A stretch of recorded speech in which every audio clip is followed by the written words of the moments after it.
既然是提亲，东华认为那么就准备，于是安排崇林把该准备的物品还有事情弄好，就打算去青丘了。奈何毕竟是帝君提亲，规格是不可以降的。这一代的天君虽说专门是个棒打鸳鸯的主，白浅一直是那么认为的，只是不敢说，但是无法否认的是他也是一个认真负责的主。对于东华，天君是真心敬仰，并且时时刻刻想帮他做点什么，也奈何东华是一个无欲无求、最有神仙味道的神仙，平常帮不了他什么事情，来彰显自己乐于助人的一面。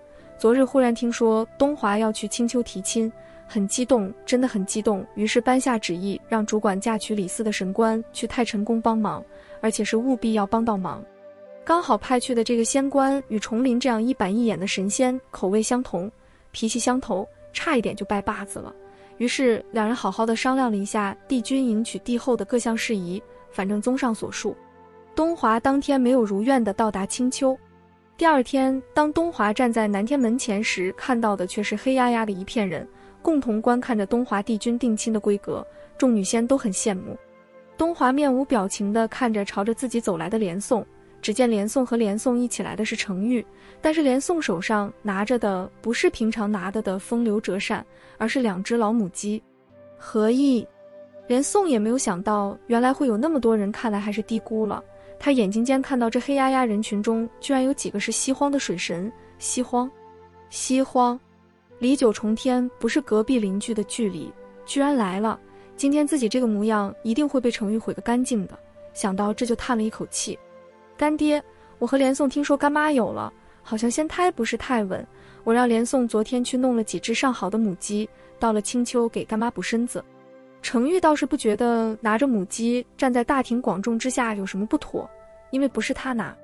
昨天说完，东华转过身，高深莫测地看着跟在自己身后的司命一眼。司命马上就悟了，恭敬地回答道：帝君的事情就是天下万民的事情，我认为应该广而告之才对，这样才不辱没帝君和未来帝后的威严。如此答道，司命觉得很是得体。那么你的速度实在是太快了，西荒的人我都看到了。连宋有些不满地说道。当然我们要理解连宋的不满，毕竟一向以翩翩公子形象示人的连宋，现在提着几只活母鸡想从菜场回来一般，站在大家面前，是个人或者是个仙，心中定然是不好受的。他真的要娶凤九，青丘的地基白凤九是与不是？你回答我。连宋眼尖看到这个人群在后面一个清俊的小仙拉着另一个小仙如是问道，神情很激动。连宋看到了，司命当然也就看到了，多么的符合画本子上画本子内容的。这种时候要是有人跳出来说不，定会给这段佳话填上浓墨重彩的一笔，很精彩，很精彩。你昨日不就知道帝君最后的选择是白凤九吗？你还是认命吧。不，为什么是这样？明明不是这样的。听到这里，司命很兴奋，程昱很兴奋，连宋也很兴奋，皆是转过头从人缝当中看去，就是东华也挑了挑眉毛。一定是作弊，一定是他们俩之前就勾搭上了，要不是怎么会有人出了那么高的价钱，在东凤上下了那么大的注。要知道从前他俩谁人看好，谁买他俩胜出，这根本就是事先知道内幕不和我说。现在好了，钱没赚到，我赔了半辈子的身价进去，这是为毛啊，为毛啊。只见这个小仙拉着他的同僚哭得惨无人道，真是听着落泪，闻着伤心，太悲惨了。还不是你贪心，给了东凤那么高的赔率，加上那个是个长线，现在还要算上时间缩短，另算的彩钱，你哎，原来是这么一回事情啊。众人居然感到的是一丝丝的遗憾。当众人反应过来之后，皆是认为在人家定亲的好日子里面，居然期待跳出个桃花，这样的行为真的很不耻。于是大家在心中念了一声阿弥陀佛，算是自我超度一下。凤九想嫁给你的心很是坚决的嘛，下了注子买自己赢。我要是没看错，刚刚那个人是财神吧，连他都赔了半辈子的身价给凤九，可见下的注子很大，嫁你的心意也更加坚决。你说是这里吧，东华？小白一直想嫁给我，这心很坚决是必须的。当白浅来到南天门前的时候，看到的就是那么一幅壮观的景象。于是白浅对着自己家相公说道，怎么会那么多人了？我本来说定亲悄悄的，迎亲的时候再隆重一点，看这个样子低调不下来啊，这让小九的脸往哪里放了？等等，看着这个情况是定亲吧？我怎么觉得像是迎亲的一样？没错，是定亲。昨天天君亲自颁的旨意，白纸黑字写的是定亲。那么多人，昨天司命在，司命知道九重天，不是四海八荒都知道。那小九肚子的事情，大概被司命隐晦地传扬出去了吧。当东华看到白浅夫妻二人拖着自家儿子来到的时候，终于说道：“可以走了不？”“可以走了，但是帝君人是不是有点太多了？”白浅再一次强调了一下，是定亲，又不是去打仗，还是从简一点的好。再说这样的话，脚程会有点慢，天黑才到青丘。那么我们先走，他们在后面跟着，到时再进青丘就好了。东华理所当然地说道：“那么好吧，我们先走，他们后来。”于是白浅这个低调的想法就被扼杀在摇篮里面了。等到东华众人来到青丘的时候，正好是中午。青丘的这个时候正处在初夏，正是一年当中最好的时节。米谷远远地看到一群祥瑞腾腾的神仙落到青丘的时候，觉得很是神奇，觉得自己派去搬救兵的人动作是不是太快了？不过不管怎么样，毕竟救兵还是来了。米谷看着这群神仙，真心觉得青丘真的是仙乡泽地，十分有人情味。而且白浅这个姑姑是真心疼爱凤九，来救人还带那么重量级的人物来，不仅是带了自己的丈夫九重天上的太子夜华，还有司命和连宋殿下等等。但是这都不是让米谷岛抽冷气的原因，而是这里面有东华帝君，那个只是在凤九房里的画册上才能见到的东华帝君。姑姑，你真是够意思。当然米谷没有忘记今天的主要任务，急忙迎了上去，还不待白浅开口，就被听到后面米谷吐出来的话狠狠地震惊到了。姑姑，你总算来了，快点去救救凤九，在大厅她快被她爹给打死了。话还没有说完，米谷只感觉到一声强风刮过，还刮得她脸颊生疼。米谷，你说什么？小九快被打死了，是什么一个状况？都是他两父女太犟了，谁也不肯服输，别管了，各位先进去吧。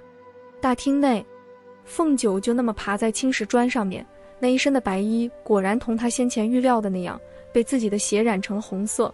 不仅仅如此，年轻石板上都被血微微浸透。凤九脸色苍白，就那么盯着白衣。逆女，认不认错？这身白衣你还穿是不穿？白衣拿着黑胶皮鞭站在凤九面前，这个女儿一直知道是倔强的，但是像是今天那么倔强她还没遇到过。直到像是她自己说的，血透了白衣，将白衣染透了，凤九还是没有服软。白衣想着只要她认个错或者不说话，让她这个父亲有个台阶下，那么今天这个事情就算完了。他也不可能真的把自家女儿给活活的打死，就算他横得下心，他也过不了凤九娘那一关。想到待会凤九娘就该赶过来了吧，想着白衣就觉得头疼。阿爹，就这点本事啊，我告诉你，爷不怕，就像爷说的，有本事你今天就打死爷，打死爷算你本事，打不死看爷不起你。哼，就像白浅评价他们白家人一样，个个是个奇葩。凤九这个奇葩起在，只要倔脾气上来了，那是天不怕地不怕，如来佛祖在他面前，他也敢冲上去把佛祖的头发给扯下来。白衣听到这个话，放过凤九的心再一次死了。好，你看我今天不打死你这个不孝女，然后青丘再去找另一位合格的帝君即位。说完就要把黑胶皮鞭往凤九身上抽去。凤九也认命了，反正是神仙，死不了，死了再说。但是这个鞭子没有如意的打到凤九身上，而是鞭子硬生生地插到了石壁当中，而且还是快没柄了，可见力量有多大。而白毅也就硬生生往后退了3步。白毅被这个突发的状况弄得有点发懵，就那么愣愣地看着面前的这个紫衣白发的男子，突然间发现他有点像传说中的常居于九重天太晨宫的东华帝君。你终于来了，我还以为你不要我了。呜呜说着，凤九很是委屈地掉了几颗狐狸泪。东华抱着凤九，看着她一身狼狈，哭得欲带梨花，一身白衣变成了红衣，很是想让伤了凤九的人求生不得求死不能，但是伤了凤九的却是他阿爹。东华估摸着要是真的把白衣给做了，娶凤九的事情可能有点麻烦，于是也就只是把白衣震开，把气撒在那伤人的鞭子上。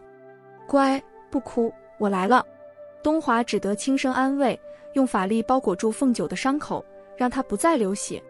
白毅这个时候才真的醒了过来，这个人据自己考证正是东华帝君。白毅自己觉得这个好歹是家丑，不足为外人道耳，奈何已经被看到了，白毅想着干脆无视吧，于是十分之礼节对东华行了一个礼，问道：不知帝驾驾到有失远迎，望帝君海涵，敢问帝君所来何事？我看上你女儿了。东华万年打架的经验得来，关键事情要快，下手要准，更加要狠，而且看到凤九现如今的模样，更觉得一定不能让凤九待在这里，才和自己分开多久啊，就伤成这副模样。东华这句话在一个常人耳里听起来都很是言简意赅，清楚得很。白毅也很理解这句话，但是遗憾的是，还是扭曲了帝君的话中的内涵。帝君是看上我这个不孝女了，多谢帝君厚爱，我家凤九定不会让帝君失望。虽说凤九顽劣，但是根骨齐家，是一块修仙练武的好材料，今后还望帝君多多费心教导。白毅觉得今天很高兴，自己女儿虽然是让自己大动了一场干活，但是若是被东华帝君这等从未收过徒弟的上上神仙收为弟子，定然是受益良多，且让青丘脸上有光。我有说过要收她当徒弟的。东华抱着凤九，一边用仙力帮凤九缓解疼痛，一边和白衣如是说道。那么帝君是何意了？白衣有点摸不着头脑。东华刚刚不是说看上凤九了吗？不是做徒弟，难道去做婢女？东华蹙着眉，真心觉得为什么白家父女二人那么难以沟通。但是这幅抱着血衣凤九，冷着面孔宝相庄严地看着自己的画面，白毅也真心觉得美，是一幅作画的绝好材料。不得不说，白毅这个想法是常人不可以比拟的，谁会觉得自己女儿这样美丽，那是疯子。我要收她做老婆。东华这句话一说出口，白毅就当场石化了。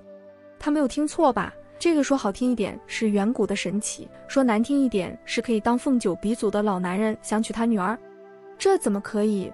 于是看着自己只有3万岁的小女儿如此柔弱般被一个不知道是多少万岁的老男人抱在怀里，真心觉得这幅画面实在是在犯罪，是在亵渎。但是碍于对方威名，白毅真词拙句地说道：帝君说笑了，小九只是一个才3万岁的小孩子而已，请帝君自重。天族那些1万多岁孙子都满地爬的是什么构造？这白毅被哽住了。这个时候白浅众人也来到大厅，看到小九这般模样，均是吃了一惊。白浅反应最快，能不快吗？凤九的肚子里面可是有他青丘的骨血，这番折腾课怎么得了？白浅冲到凤九面前，紧张地问道：小九，你有没有哪点不舒服？当着那么多外人在，还是不好意思问女人的私己话。凤九看到一下子来了那么多人，自己还被东华抱着，委屈顿时上来了，迟到的疼痛也来了。姑姑，小九疼。的确身上疼啊，千真万确的疼。可是在白浅的耳里听起来就是另外一件事情了。二哥，小九还是不是你女儿了？下那么重的手，若是平日也就算了，现在怎么得了？怎么得了？小九，小九你怎么了？这个时候只见从正门冲来一个美貌女子，皮肤白皙，柳若扶风，与凤九有7分神似，不是别人正是凤九的娘亲，赤狐族的第一美人，白毅的结发妻子西决。西决跑到自己女儿面前，看着自家女儿这副模样也怒了，转身朝白毅吼去：死二愣子，你是要谋杀妻女不成？看看小九被你弄成什么样子，我告诉你，要是今天小九要是有一丁点的事情，我发誓我要把你那一屋子的字画古玩烧个干净，一点渣都不会给你留。二嫂，先不说这个了，小九真的出事了，大人是没事，不知道小的怎么样了。白浅看着二嫂来了，于是也不管旁人听没听到，是怎么想的，就那么说了出来。这吓到西决和白毅愣了。西决看着自己女儿问道：你姑姑说的是真的？你真的有了？刚刚还躺在东华怀中动弹不得的凤九立马挺起身子，看着自己娘亲，立马坚决地回答道：小九从不曾怀孕，没有成亲，也坚决不会。凤九那么说是有原因的，他娘自他懂事以来就不停地给他灌输一个观点，若是发乎情不能止乎礼的时候就算了，因为自己也没吃大多的亏，反正男女平等，男子从你身上得到的你也得了，但是女子总是比男子吃亏一点的事情是会怀孕，若是怀上了就绝对不成。这也是凤九娘心中对凤九的底线的底线。什么？你没有怀？那么你和东华团子说的又是怎么一回事情？白浅松了一口气，也提了一口气。小九什么也没有啊。凤九觉得那么多人来质问她怀没怀，觉得很丢脸，很无奈。那就好，那就好。白浅笑了笑，走回叶华身边。只要没怀上东华的种，看东华想娶亲的这个架势，他们青丘想怎么嘚瑟就怎么嘚瑟，想拿大的架子就拿多大的架子。话我搁在这了。只见东华抱着凤九起身，走到白衣面前。小白的房间在哪里？右边左拐，池边小阁楼就是。白衣看着这十分有威压感的紫衣白发的男子，不自觉就交代出了自己女儿的闺房去处。待东华帝君抱着自己女儿去了闺房以后，白衣还在纠结，这个到底是算是怎么一回事？二愣子，说到底这个是怎么回事？刚才的那个男人莫不是东华帝君？西决也是那么呆愣着看着事情峰回路转，搞不清楚状况。东华帝君说要娶凤九，这句话从白衣自己口中说出来，他都觉得不可思议。什么？你说的是不是真的？西决有点不相信自己丈夫，于是转向白浅求证，他说的是不是真的，还是他今天真的二了？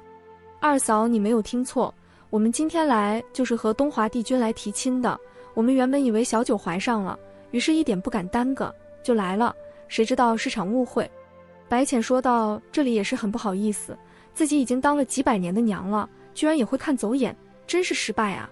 这个时候众人看着白衣和西决站在一起，有点发愣。显然这件事情的可接受范围已经超出了这对夫妻的承受力。白衣伸出一双手，就那么看着口中念念有词。西决忙问，你这个是在干什么？我在算东华帝君到底多少岁了，把我5个兄妹的岁数加起来，不知道够不够。西决一默说道，你一双手可能数不过来，加上我的手吧。说着把手也伸了出去，摊在白衣面前。你5个兄妹可能加起来不够，加上阿爹的可能就差不多了。从前我在凤九房中看到一个孤本，上面有东华帝君的记载，大概有70多万了吧。你是说一个红色的本子，封面是黑色白泽图腾的那本？白衣开口问道。是啊，就是那本，你怎么知道？那一本是我从上古魔仙族遗迹当中找到的。你也知道这个种族已经灭绝多时，好不容易得到这个孤本，被凤九看到，死活要问我要，我就给他了。据我考证，这本书最起码有90来万年了。西决没有再说话，和自己相公一起盯着4只手在发呆。众人也是一脸的沉默。